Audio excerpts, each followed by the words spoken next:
Lorsque l'actualité s'affole, suivez Le Point sur Métropole. Le Point, tous les matins à 8h30, reprise 1h30. Le Point est une courtoisie de MSC Trading. MSC Trading, c'est plus pour moins.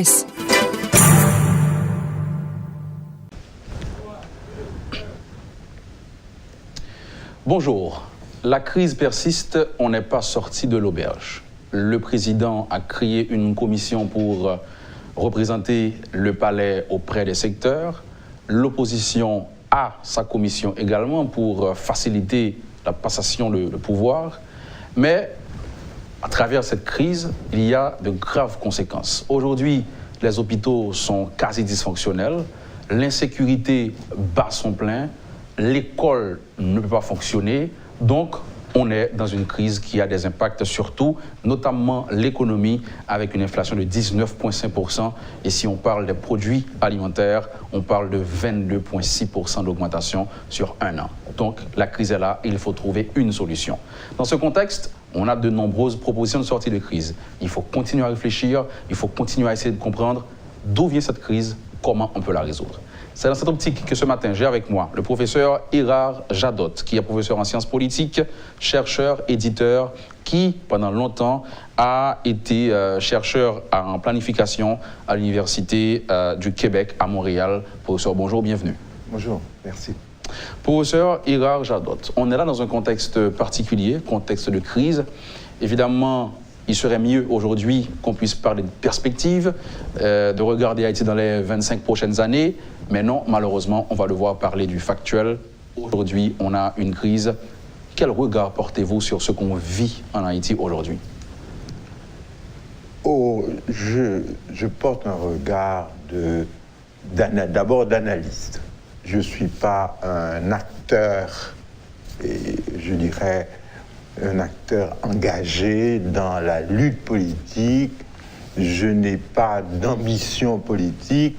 Je suis simplement un professionnel avec comme métier et comme formation la science politique et l'anthropologie. Et à partir de ces lunettes-là, j'essaie de remplir mon rôle dans la cité en essayant de dégager les perspectives et de lire la situation d'une manière originale.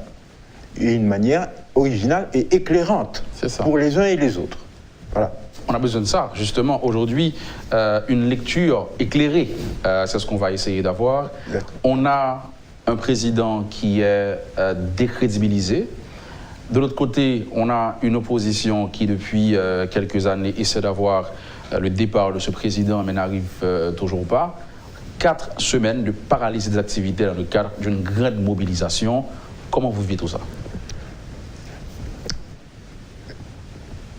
Comme j'ai dit que j'étais dans la position d'un analyste, donc il faut que je vous dise d'abord quelles sont les grilles que j'utilise pour lire ce factuel dont vous parlez. C'est ça.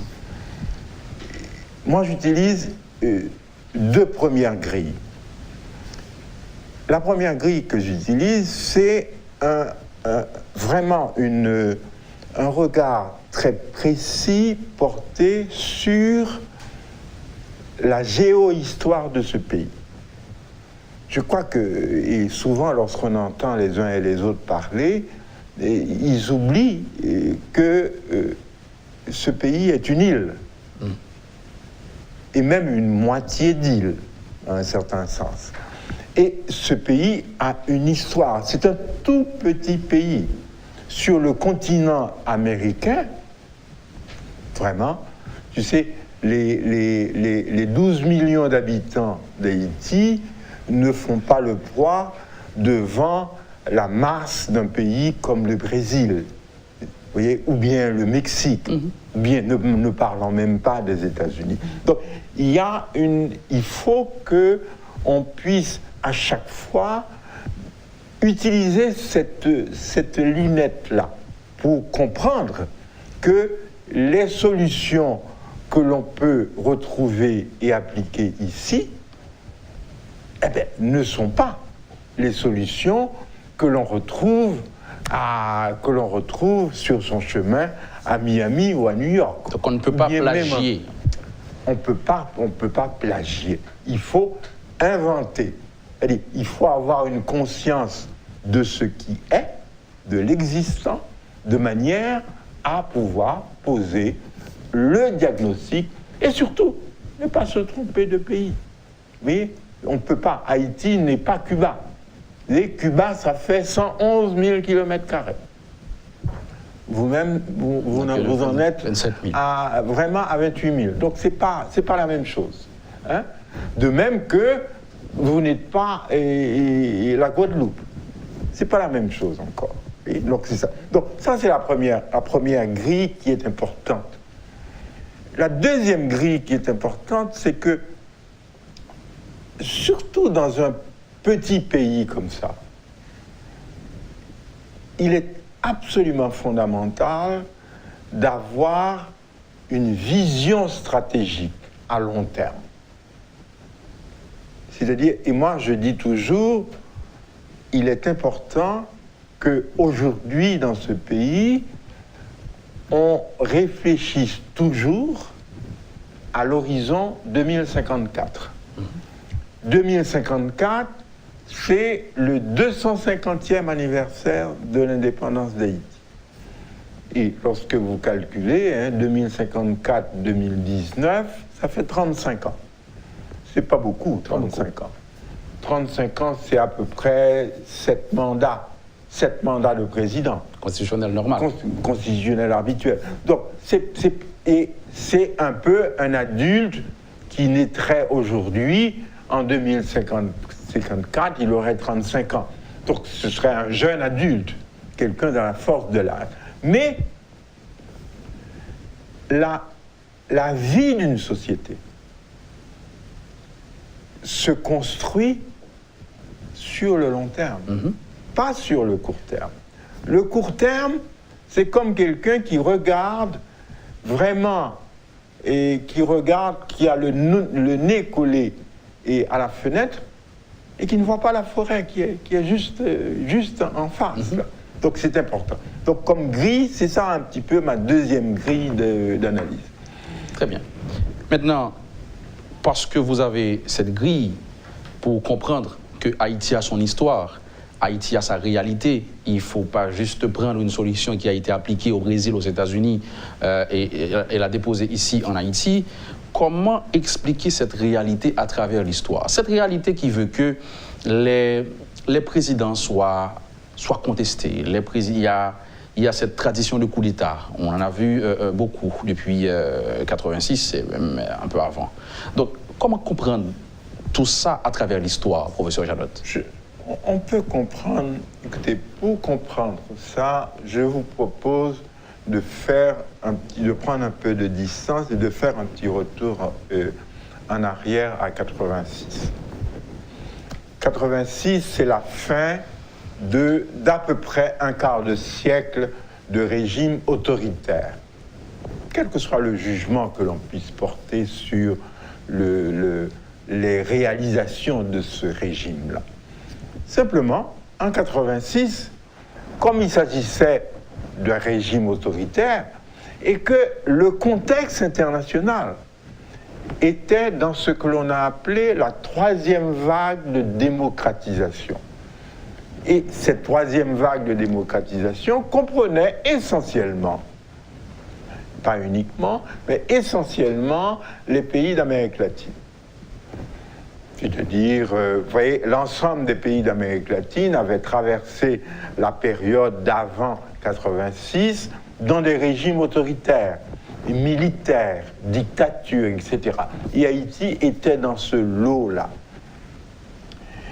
Ce qui fait que on a tous focalisé notre attention sur le passage de l'autoritarisme à la démocratie. D'accord ? Mais dans une société, il y a deux volets. Il y a le volet, le régime politique. Quel est le régime politique que l'on va adopter pour que les changements de président, les changements se fassent. Et il y a d'un côté le développement. c'est-à-dire un peu des problèmes un petit peu plus économiques, un petit peu plus concrets. Comment faire fonctionner cette société? C'est ça, vous voyez? Donc, alors, en 86, l'ensemble de l'aide internationale à Haïti a focalisé sur les procédures démocratiques. Donc, d'où la première chose qui a été décidée après 86, c'est de monter un CEP indépendant. Parce qu'il fallait garantir la vérité des urnes. Et on a vraiment mobilisé beaucoup de monde autour des nouvelles institutions, le Parlement, etc., qui étaient là. Dans ce grand mouvement-là, on a oublié le développement, même jusqu'à présent.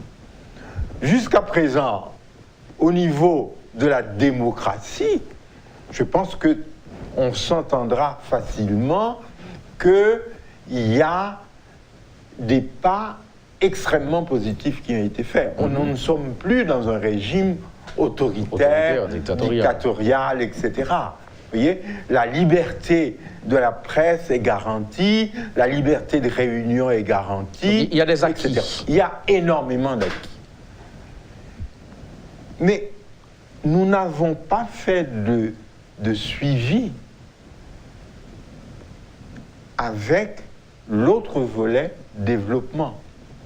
Vous voyez, en 91, j'ai écrit avec un ami, un collègue politologue, M. Carrie Hector, il est décédé récemment, un livre dont le titre disait très bien ce que nous voulions atteindre comme objectif. Le titre, c'était « L'après Duvalier, continuité et rupture ». Donc, au niveau de la démocratie, on a fait une rupture. Bien sûr, pour passer du totalitarisme à la démocratie, il fallait cette rupture-là. Mais au niveau du développement, vous savez, il y a beaucoup de choses qui ont été faites et des bonnes choses au cours du régime de Jean-Claude Duvalier, ne serait-ce qu'en termes d'administration, vous voyez. Et ça a continué, mais les gens n'ont pas assumé qu'il fallait marcher sur deux pieds. Sur le pied de la démocratie politique, et sur le pied du développement. Et censé économique. Vous voyez. Donc, et je crois qu'on est en train de payer cher le fait que l'on n'est pas dissocié. Et lorsque vous êtes en développement, vous savez, en démocratie, ok, c'est une histoire qu'il faut faire des arrangements. Moi, j'ai l'habitude d'utiliser le terme italien de combinazione. On ne va pas faire la guerre pour résoudre un conflit. On va s'asseoir et on va négocier une combinazione. On va négocier une combinaison. Donc, il y a un peu de tout, hein, lorsque vous négociez une combinaison. Il y a de l'argent, il y a de la corruption, il y a... D'accord, c'est ça. Au niveau du développement, il faut se donner d'autres éléments, d'autres outils. Et ces outils-là, c'est souvent des outils pour essayer de comprendre. Parce que la société où l'on vit est une société qui évolue. Qui n'évolue pas simplement dans le sens au niveau du régime démocratique, qui évolue dans ses structures économiques. Il y a des mutations. Vous voyez. Nous vivons, par exemple, dans un monde où la question environnementale est une question fondamentale. Ouais. La question de l'exploitation de la mer est une question intéressante. On parle d'économie bleue, on parle de régime vert. Donc, et tout ça, il n'y a rien Justement, c'est ça. Le problème, c'est que la politique prend tout en otage et on n'a plus le temps pour autre chose. Absolument. Maintenant, comment sortir de ce carcan, comment sortir de cette réalité et que tout peut continuer à fonctionner même si ça ne va pas dans la politique, comme on le voit en République dominicaine. Donc on peut toujours avoir, c'est vrai que bon, ils n'ont plus de crise électorale à proprement parler, mais les institutions continuent de fonctionner, même quand il y a des divergences entre les hommes politiques. Comment sortir de cette réalité, professeur? C'est toujours en construisant petit à petit les institutions sur lesquelles repose. Écoutez, vous vivez dans un pays où il n'y a, ou même au niveau de l'université, il n'y a pas d'entité vraiment qui s'occupe de recherche fondamentale. Donc, et la recherche fondamentale, c'est important, c'est la production de nouvelles idées. C'est le fait de consacrer un temps pour faire des enquêtes, pour produire. Écoutez, un phénomène aussi massif que le phénomène des jeunes à motocyclette, hein, qui font la circulation. Mais à ma connaissance, il n'existe aucune enquête sur ce phénomène-là. Et nous voyons chaque jour que ce phénomène des motocyclettes est un phénomène majeur.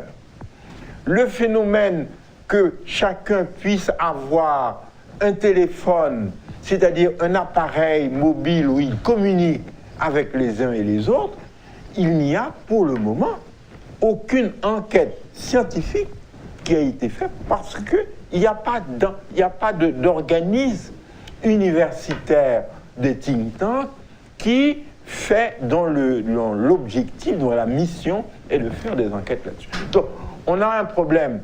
Nous avons développé les institutions politiques, mais nous n'avons pas développé les institutions sociétales qui sont nécessaires pour enrichir la démocratie. Et sortir de ça, ça prend une vision. Et sortir du court terme.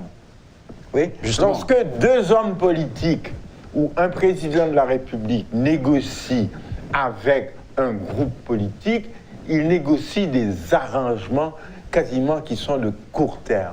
Aujourd'hui, on a quoi? Un problème de leadership, un problème de vision, on n'a pas de visionnaire. C'est quoi le constat aujourd'hui, selon vous? Nous avons un problème de vision stratégique. Et ce n'est pas d'aujourd'hui. Vous savez, essayons de regarder un petit peu le 19e siècle haïtien. Haïti surgit comme pays indépendant au début du 19e, donc 1804. Rappelez-vous que 1804, le début du 19e, c'est la naissance aussi du capitalisme, c'est-à-dire de la production capitaliste. C'est ça. Ce qui fait que vous sortez du mode de production esclavagiste, localement implanté, qui a donné des résultats extraordinaires, mais vous n'êtes pas rentré dans le capitalisme qui commence à se mettre en place dans les pays européens, qui est un nouveau mode de production. Au contraire, ce que vous faites et ce que vous pouviez faire à ce moment-là, c'était d'inventer un mode de production qui est axé sur la petite propriété terrienne. Et c'est à ce moment-là, c'est pour ça que les premières décennies du 19e siècle, Haïti était un pays extrêmement riche. Parce qu'il y avait une demande mondiale pour les produits, pour le sucre par exemple, pour le café. Il y avait des demandes. Et c'est pour ça que les ports haïtiens avaient à longueur d'année des navires étrangers, même si aucun de ces pays ne nous reconnaissait comme nation. On a fait quelque chose à offrir. Ils faisaient du commerce avec nous. Et vous avez, la plupart des historiens identifie très bien les 50 premières années de la naissance de ce pays. Vous avez ce que l'on appelle un bonheur vivrier, c'est-à-dire où vraiment les campagnes produisent beaucoup, où il y a beaucoup d'exportations et où il y a une Haïti qui est extrêmement décentralisée. Vous voyez, c'est pas aujourd'hui. Aujourd'hui, vous avez la métropole de Port-au-Prince qui bouffe tout, tandis qu'au XIXe siècle, c'est les 10 ou 12 ports ouverts au commerce qui sont des foyers. Écoutez, lorsque, au XIXe siècle, vous savez, il y a la plupart des villes de province, chacune des villes de province, vous avez un journal. Vous imaginez ça? Vous imaginez ça dans un pays où aujourd'hui, il existe un ou deux Seulement quotidiens. deux quotidiens dans la capitale. À Port-au-Prince, pas plus que ça. Il existe 2 ou 3 librairies à Port-au-Prince.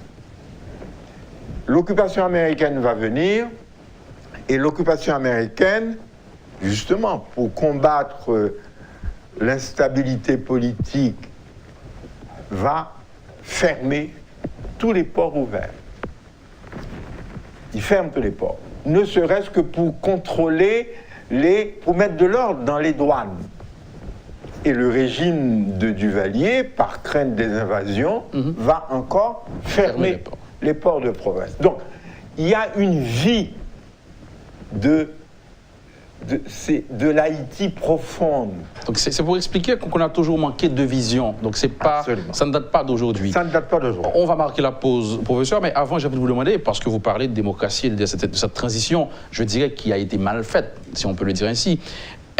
Aujourd'hui, on entend beaucoup d'hypothèses. Beaucoup de gens pensent que la démocratie nous fait beaucoup de tort, beaucoup de mal. Aujourd'hui, est-ce que c'est la démocratie qui est le problème ou notre façon à nous d'adopter cette démocratie? Non, je pense que définitivement, ma conviction est faite. Le problème aujourd'hui n'est pas un problème politique, n'est pas un problème de démocratie. Parce que les institutions démocratiques existent.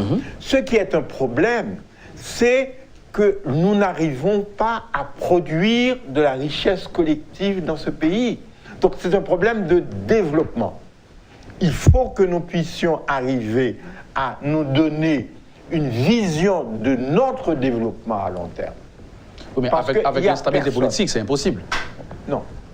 Il faut qu'il y ait une entente entre les gouvernants de ce pays pour dire, écoutez, aucun pays ni aucun organisme des Nations Unies ne peuvent nous dire, et surtout pas le corps groupe, voilà la vision que vous devez avoir de ce pays à l'horizon 2054.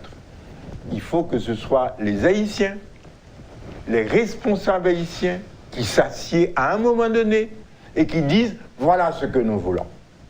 Et il n'y a aucun corps groupe, il n'y a aucun pays étranger qui va faire ça pour vous.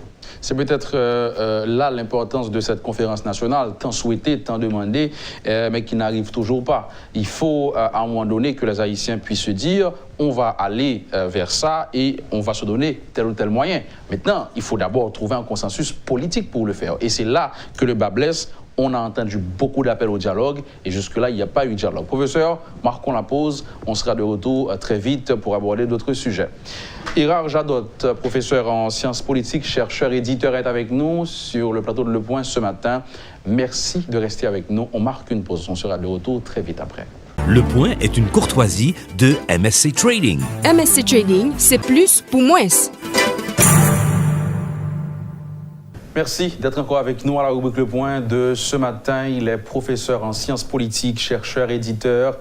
Il a travaillé pendant longtemps à l'Université du Québec à Montréal en tant que chercheur en planification. Et ce matin, il nous aide à comprendre ce que nous vivons aujourd'hui, mais aussi ce qu'on peut espérer pour les prochaines années. On essaie de comprendre la situation, notamment à travers cette crise. Professeur Irard Jadot. Avant la pause, on essayait de voir le problème. Est-ce la démocratie ou notre façon à nous de l'appréhender? Vous avez fait mention d'un problème de vision de la part de nos dirigeants, il faut le dire, et le choix qu'on a fait de prioriser la politique sur le développement. Là, c'est encore le cas aujourd'hui. On a vu comment est-ce que la politique prend tout en otage, l'économie en pâtit, l'école en paie le prix fort, parce que la politique contrôle tout. Maintenant, en Haïti, on a cette classe politique. Beaucoup de gens appellent à une nouvelle classe politique, un nouveau leadership politique. Comment voyez-vous les partis politiques en Haïti? Sont-ils responsables de ce que nous vivons aujourd'hui parce qu'ils sont faibles, parce qu'ils ne sont pas structurés? Quel regard portez-vous sur les partis politiques? Vous savez, dans l'ensemble du monde, les partis politiques traversent une crise très profonde. Vous savez, on n'a qu'à prendre...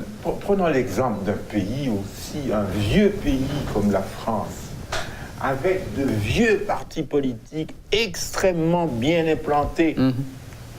Oui, que dans un pays, ce pays-là, que quelqu'un qui a créé dans les 12 mois quasiment précédant l'élection un nouveau mouvement puisse arriver à la présidence de la France et battre à plate couture à la fois un vieux parti comme le Parti socialiste français et des vieilles formations de droite, c'est vraiment, dans aucun schéma, c'est compréhensible ce genre de choses-là. Donc les partis politiques dans tous les pays traversent un moment extraordinaire parce qu'ils n'arrivent pas à s'implanter à se faire les voix de la population. Donc, et comme il n'y a plus, et c'est ça qui est une des choses importantes, surtout en Haïti aussi, vous savez, pendant à peu près le 19e et le 20e siècle, les partis politiques ont vécu une période de compétition idéologique intense. Vous voyez, on était de droite, ou on était de gauche, ou on était du centre. Aujourd'hui, ces notions-là n'ont plus aucun sens.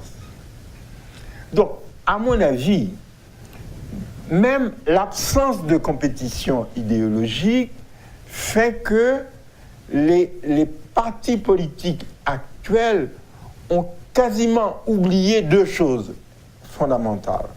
D'abord, la nécessité pour eux de se structurer en termes de choix politiques, en termes de politique publique, et la nécessité de se donner une vision à long terme. On ne peut pas être... Aujourd'hui, on ne peut plus être un révolutionnaire. On peut bien s'entendre. On ne va pas refaire... on ne va pas refaire la Sierra Maestra. Vous voyez, Fidel est mort d'ailleurs. C'est complètement ridicule. Donc, ce n'est pas... C'est les réformes qu'il faut faire. Et ce qui est important, on ne peut pas faire de réformes si on n'a pas une vision à long terme de la société. Et c'est tout le problème actuellement que des partis politiques, ils n'ont pas de vision, ils sont incapables de proposer des politiques publiques alternatives aux politiques en place. Donc, et l'opinion publique aussi est en train, nous sommes face à une opinion publique très, très liquide, si l'on peut dire. C'est-à-dire qui peut passer de A à Z en l'espace de quelques mois. Vous voyez, donc, je pense que dans le contexte proprement haïtien, s'il fallait privilégier quelque chose, je dirais que ce n'est pas les partis politiques qu'il faut privilégier. Les outils de mobilisation, de sensibilisation de la population à la vie citoyenne, à la politique, il y a d'autres façons aujourd'hui de faire ce genre de travail. Oui, mais nos élus, ils viennent quand même des partis politiques. Le problème, c'est que les élus doivent se refaire, je dirais, une certaine santé. Oui? Dans beaucoup de pays maintenant, vous savez qu'on est en train de remettre en question la notion de représentation. C'est-à-dire que maintenant, la représentation que l'on a utilisée pendant justement les 2 derniers siècles conduit à mettre en place une aristocratie qui fait du n'importe quoi. Et aujourd'hui, un des autres outils de légitimité politique, c'est le tirage au sort. Que l'on utilise dans les tribunaux d'assises, mais qui est de plus en plus utilisé au niveau politique. Ça veut dire, on dit, les citoyens que nous avons maintenant, aujourd'hui, sont au même niveau que ceux qu'ils nomment ou ceux qu'ils élisent comme représentants. Donc, nous pouvons leur poser la question directement. Nous pouvons choisir, faire le choix d'une chambre autre que le Sénat et la Chambre des députés, mais qui ne soit pas une chambre d'élus, mais une chambre de citoyens choisis au hasard. Donc on va directement vers les citoyens. Directement. Est-ce la fin d'un système? Est-ce que ce système a échoué et il faut repenser? À mon avis, on se retrouve aujourd'hui à la toute fin du système actuel de représentation politique. Donc là on le problème, c'est que il faut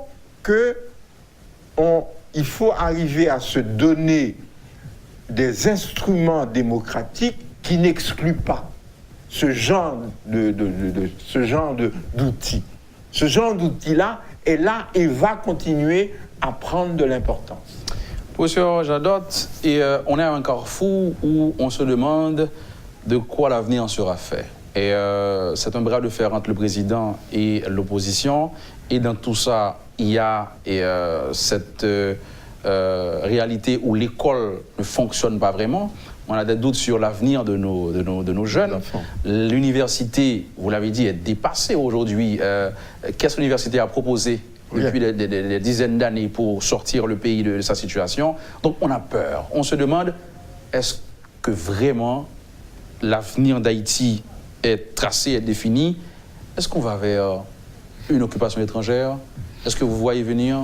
Non, je ne crois pas. Vous voyez, les grands pays développés n'utilisent plus ce genre d'instruments-là, d'occupation, de prise en charge directe, d'administration directe. Ça se fait plus, ça. Et bon, prenons un petit peu de distance. Moi, ce que je vous propose, je n'ai pas de réponse directe à ça, mais je vous propose une démarche.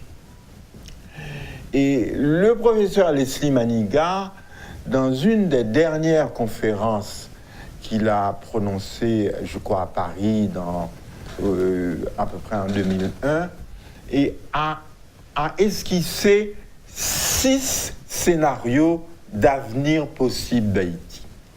Je voudrais essayer très rapidement de résumer les 6 scénarios de Maniga, et on peut voir quels sont les scénarios possibles. Parce qu'un scénario, c'est un regroupement, c'est un choix que l'on fait dans telle ou telle direction. Ça ne veut pas dire que l'avenir va reproduire ça, mais ça veut dire que le scénario va être un mélange. Mais en tout cas, essayons de rendre ça très simple.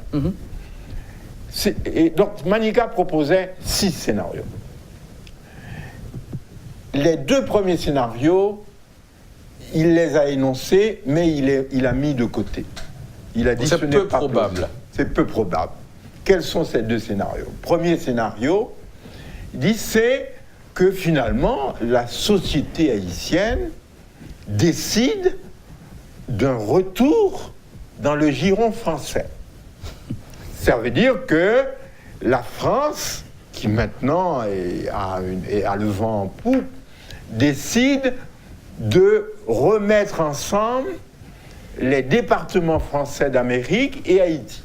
pour former un ensemble francophone qui comprendrait à la fois Haïti, la Martinique, la Guadeloupe et la Guyane. Pour Maniga, ce scénario était peu plausible. Il n'y avait aucune chance que la société haïtienne dans son ensemble décide de retourner volontairement dans le giron français. Deuxième scénario, qui n'est pas, que lui jugeait peu plausible, c'est le scénario que l'on pourrait appeler Porto Rico 2. C'est-à-dire, donc on va vers les États-Unis là. La société haïtienne décide de rentrer sous la bannière étoilée. Donc d'avoir un statut équivalent au statut de Porto Rico actuel. Vous savez, le Porto Rico a un statut d'État associé aux États-Unis. Il ne participe pas aux élections présidentielles, mais ils ont des voies, des liaisons, et ils reçoivent une aide américaine assez consistante. Ces deux scénarios étant impossibles, il y a deux autres scénarios qui se présentent. Alors, impossible selon professeur Maniga. Selon le professeur Maniga. Deux autres scénarios. Deuxième scénario, c'est de dire, faisons le constat que sur l'île d'Hispaniola, il y a deux sociétés, l'un avec un PIB de l'ordre de $1 500 par année, et puis l'autre avec un PIB de l'ordre de 15 000, donc 10 fois plus. Ce sont deux sociétés distinctes et les Dominicains ont toujours pris à cœur de montrer qu'ils n'étaient pas Haïti. Mais ils sont devant. Donc on peut imaginer un scénario où la communauté internationale décide de confier la tutelle de ce pays en retard à une société plus évoluée. Et déjà, on pourrait dire, la bourgeoisie dominicaine a un pied en Haïti, ne serait-ce qu'avec la différence, le fossé qui existe entre les exportations dominicaines vers Haïti et l'équivalent haïtien. C'est une thèse très répandue ces derniers jours. Absolument. Troisième scénario, c'est de dire cette humiliation, parce qu'il s'agirait d'une humiliation, et n'étant pas recevable, on peut imaginer quelque chose qui serait une tutelle, mais une tutelle plus large. On demanderait à la CARICOM, comme structure régionale, de prendre soin. Parce que, il y a eu manifestement, je dirais que les Blancs sont fatigués. Donc, ils confient à d'autres, des peuples... On va au niveau régional maintenant. Des colored people. Ils confient à d'autres de la région le soin de s'occuper de cet enfant turbulent. Oui, il n'arrive pas à prendre soin de lui tout seul. Cinquième scénario, mais pour Maniga, c'était peu plausible parce que il faudrait qu'il y ait une espèce de conseil de tutelle et c'est difficile de prendre et de faire des choix. C'est difficile avec des petits pays. Si vous mettez les Bahamas et Antigua, c'est pas... Vous voyez, c'est des petits pays avec moins d'1 million d'habitants. Donc, vraiment, ça va pas. Le cinquième scénario, et Maniga l'appelle le scénario du malheur haïtien. À la limite, il y a des gens qui ne parlent pas de malheur, qui parlent de malédiction haïtienne.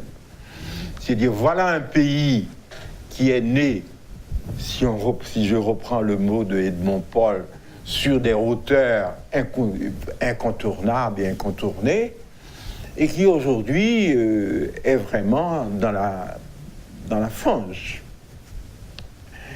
Et le malheur peut persister. Vous voyez, il n'y a pas de fond au malheur. On peut toujours descendre plus bas. On peut encore descendre plus bas. Et le malheur, c'est justement de continuer cette descente aux enfers. Et enfin, le dernier scénario serait le scénario du miracle haïtien. Et Dieu seul sait si cette société a montré et a fait preuve de résilience, donc d'une capacité de se reprendre, et compte tenu en plus qu'à côté de cette société en elle-même, cette société a produit une diaspora extrêmement dynamique, extrêmement forte, et dans des pays qui sont proches, dont l'alliance entre cette société-là et les opportunités qu'elle peut se donner, et avec la diaspora, peut arriver à donner quelque chose qui est de l'ordre du miracle haïtien. Bon, on se dirige vers quoi? Moi, je fais le pari qu'on se dirige vers un miracle. Le miracle haïtien. Je fais le pari pourquoi?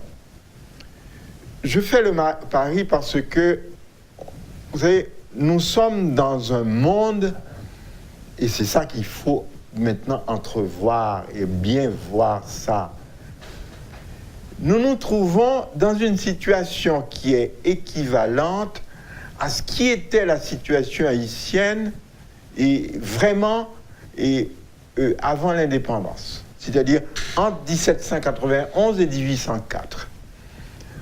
De 1791 à 1804, les Haïtiens ont été obligés de faire deux choses. D'une part, de trouver un terrain d'entente. Et c'était pas évident.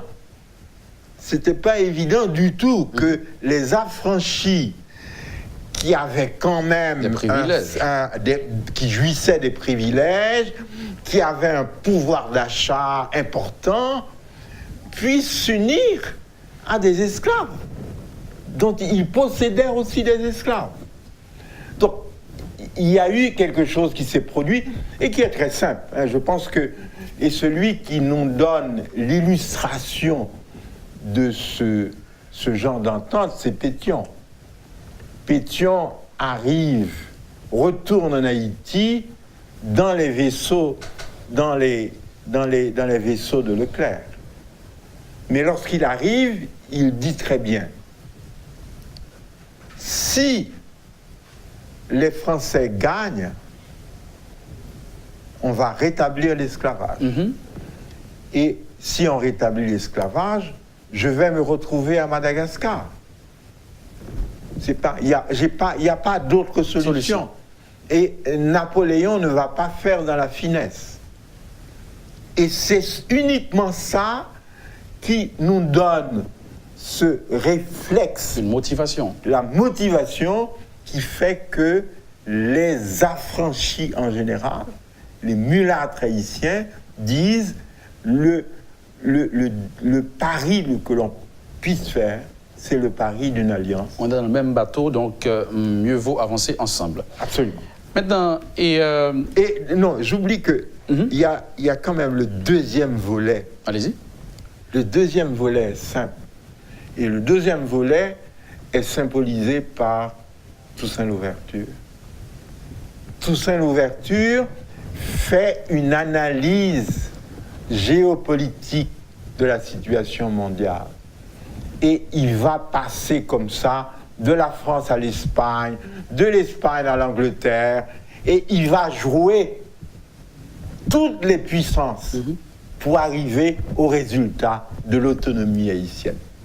Et donc, lorsque je regarde nos leaders politiques incapables de faire une analyse géopolitique, parce que vous êtes dans une situation équivalente, c'est-à-dire où la puissance américaine, l'hégémonie américaine n'est plus.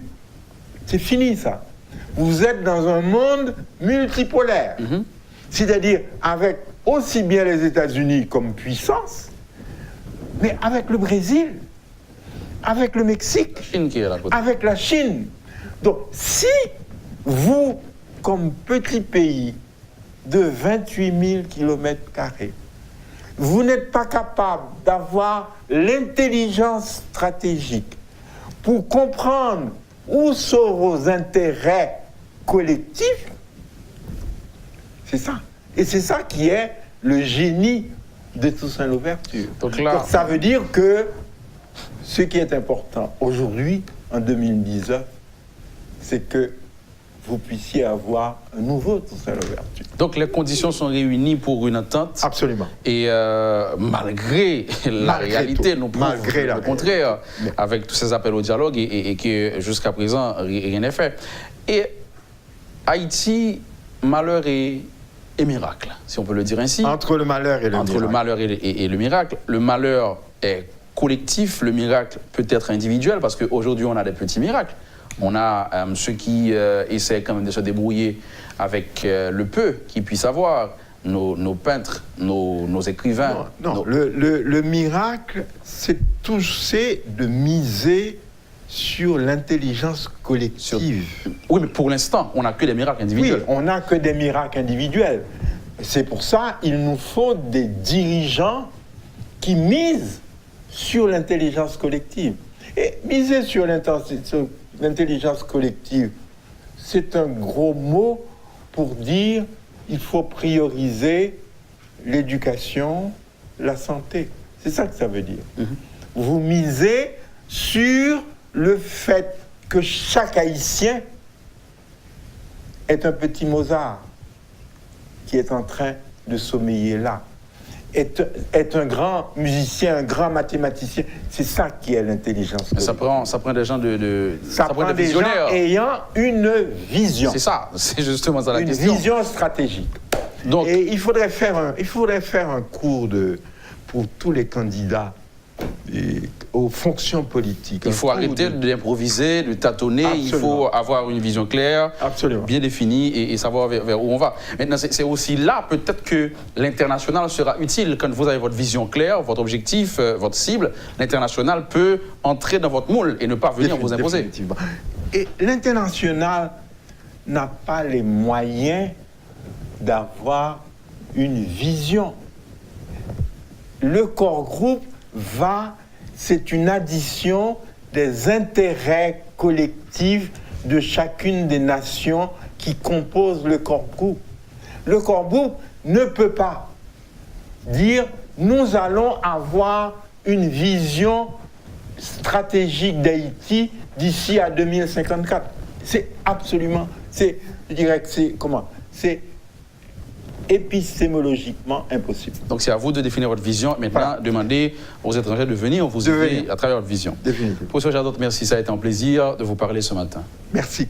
Je vous en prie. Irard Jadot, professeur en sciences politiques, celui qui, après plusieurs années au Canada, est revenu en Haïti à créer les éditions de l'UEH. Il faut le souligner, il est éditeur dans le sang, il l'a dit d'ailleurs.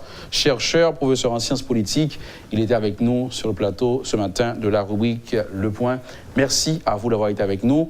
On essaie de trouver des solutions, on essaie de comprendre la crise, on essaie de guider nos dirigeants, puisqu'il faut le faire, comme le professeur l'a dit, c'est notre pays, c'est à nous de trouver des solutions, bien sûr, d'où l'importance de cette émission. Merci d'avoir été avec nous. Excellente journée sur Métropole, bon week-end. Mon nom c'est Luc Nergaro et à bientôt. Lorsque l'actualité s'affole, suivez Le Point sur Métropole. Le Point, tous les matins à 8h30, reprise 1h30.